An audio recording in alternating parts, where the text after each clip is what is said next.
I have realized kuti those people who are pushing agenda now, boma ndilo mweli, situkusintha boma ndilo mweli. Ni Mahule, ni Mbuli, Maas Boy, umbulaga sindo na wakalase, koma wazi komeli kuendele zoso zomo zuchitika, like they are blank, they have no idea, because muntu anomo with the way things are going. Sangama push agenda oti boma ndilo mweli. Because when you think of fuel, when you think of forex, my business, when you think of masala lurisa kukwela kwa makatuni, ma commodities zangu kukwela mashopu, there is no way you can sit down and say kuti boma ndilo mweli unless we mundu wakusugwira.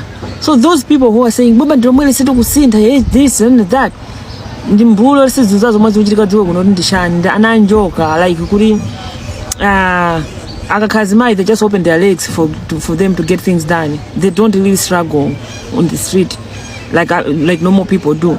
Akazi mambo ndachoti takangokula nice block basi komwe kwakaponde kwa change komwe kakabwe kwa block. That's how they survive. Because if kadunda kukwela ntengo iweyo you mosa mbekezereka iwe ndama ulibe, it will bother you. It will bother you. Fuel will bother you. So I want that galo ajotelatu ampawi ma broke people Mahule.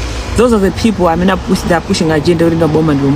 Muntu ano mosanga manene zimene zozo, especially pa nobody zomo do some like what the fuck.